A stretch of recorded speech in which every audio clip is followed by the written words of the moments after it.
Hi there, this is Amanda Frankel with Our Crafty Playdate, and I am doing the last card of this series here.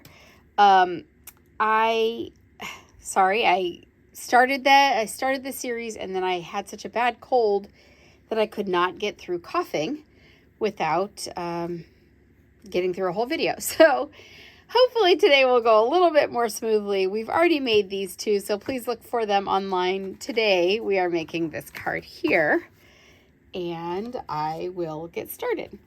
All right, so I love this card. It's a little more involved than what I normally do, but that's okay. Hang with me, I'm going to get you through it. It's really not a hard card. It just has some cool features that I want to show you how to play with it a little bit. All right, so I am not sure what color blue this is. I have been all week playing with card colors that are retiring. I want to say balmy blue, but be sure that you look in the description below and I will list the correct blue color. I really believe it's balmy blue. I wanted something that looked sea-like, ocean-like, beachy, a beachy blue. Okay, so this is the beginning of the card. It's just a card base, and then we are getting started. We are using a bunch of stuff today, so I'm going to get some things out here. We are using this Friends Are Like Seashells stamp set. We are using the Love You to the Beach and Back stamp here, and under it we are using this sand dollar stamp. And actually that's all for the stamps that we're using. We are also using the dies for this. The seashell dies that we are using would be the sand dollar, of course, and then this humongous one. Would you say, gosh, that's so big, what it does all this at once. So if you were to stamp this piece here and you wanted to cut it out, this is shrunken down size, 75%, but you can see that die would fit that out. So you can cut out all of the elements with this one die instead of having all these cajillion little dies, or you can cut it out as a whole, which is kind of cool. But here's another cool thing. It had a corresponding embossing folder. So this is before we had the hybrid folders where they would snap together. You know, I've made some of those where it kind of, you slide it around and it snaps in.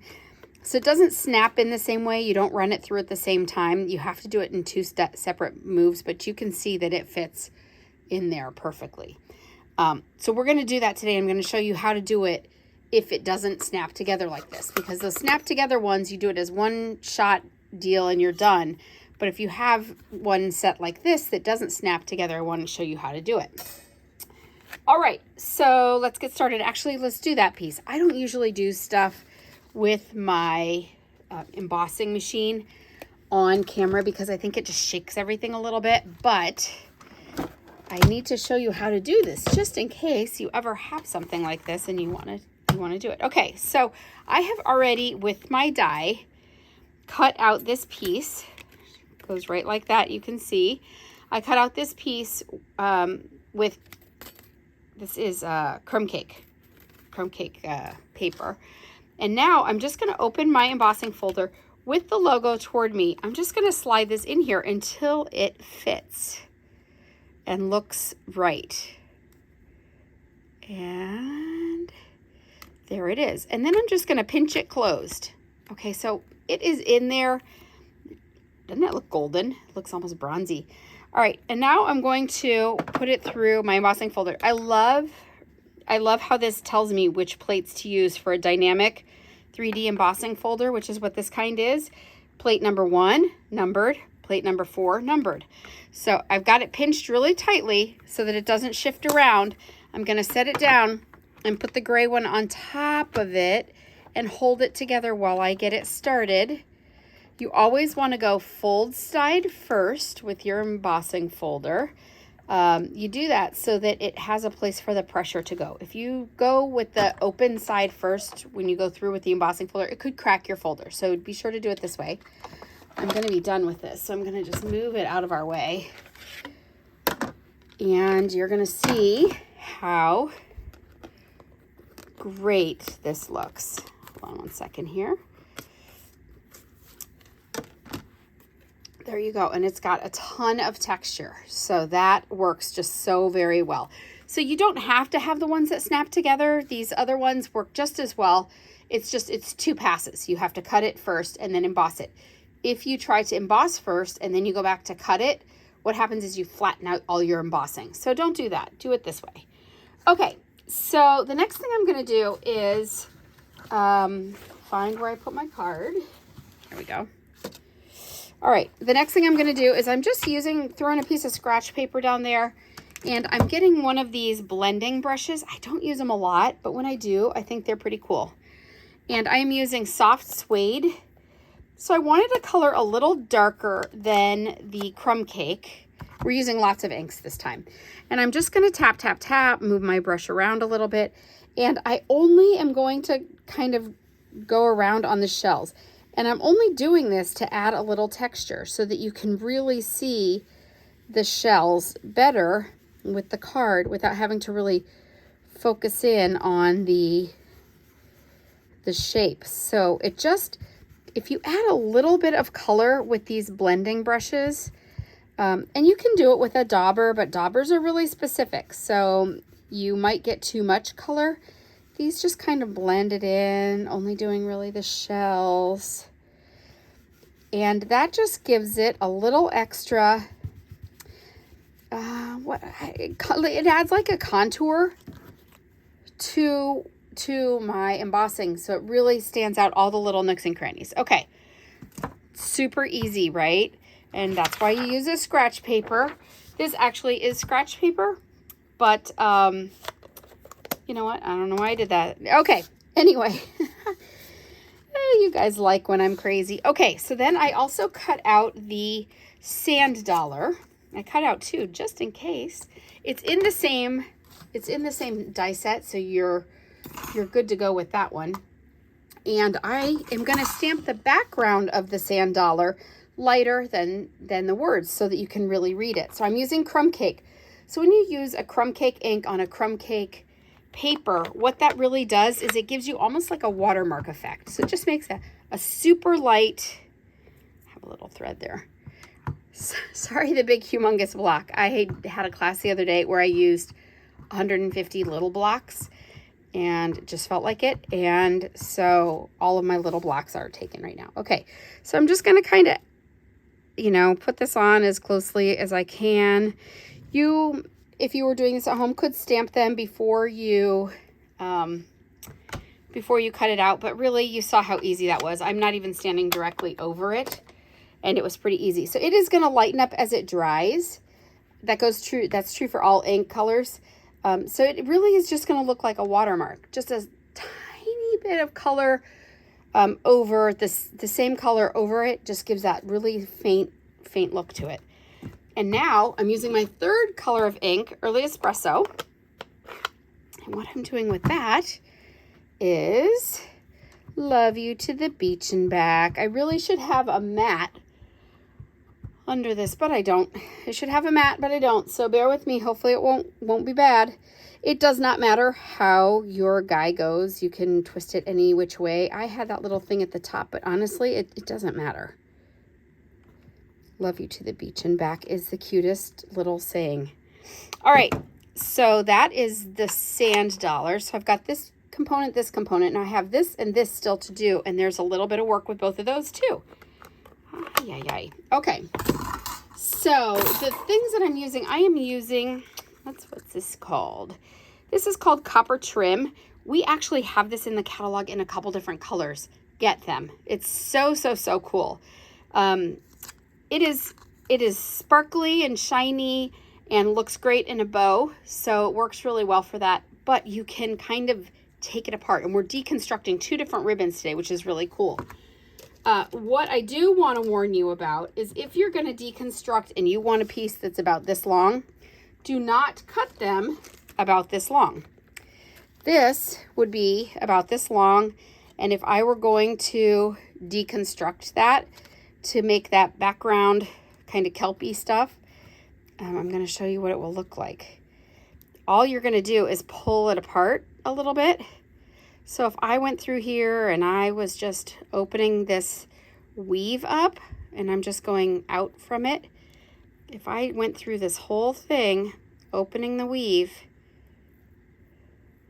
when I'm done with that piece that was that size, look, it wouldn't even show behind that. So you need to go quite a bit longer than you think you need to go. And maybe it's like, I don't know, maybe 2.5 times as long as the piece you want it to end up to be. Okay, and that's just with this ribbon. So you kind of have to play with your ribbons when you get them, or your trims, I should say. This is really more of a trim than a ribbon. So I'm just kind of pulling out from the center of the ribbon or the trim, and it doesn't have to look specific. You're not looking for a specific shape.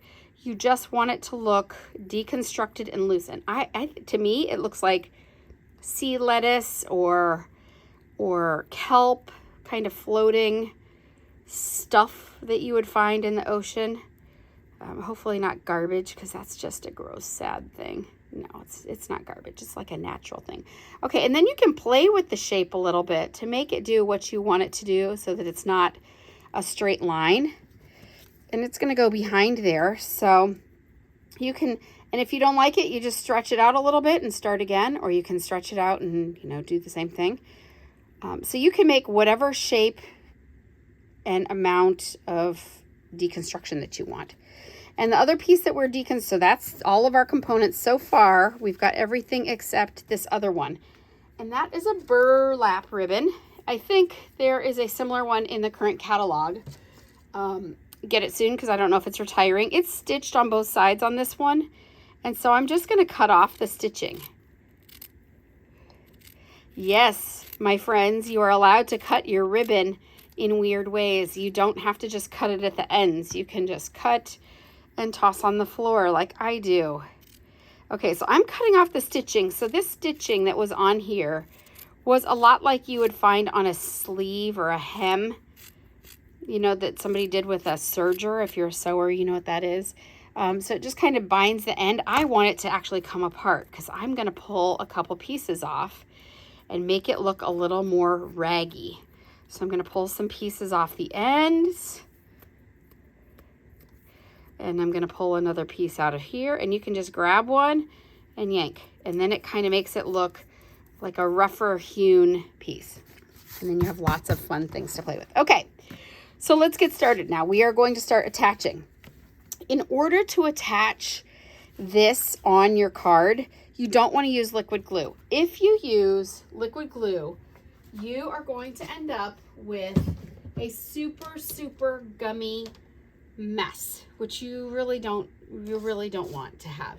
So in general, I would have used a double-sided tape, but I didn't bring it here. So you can use glue dots or a double-sided. Well, let's see. If I have it close, I'll grab it. We'll see, because it would be better.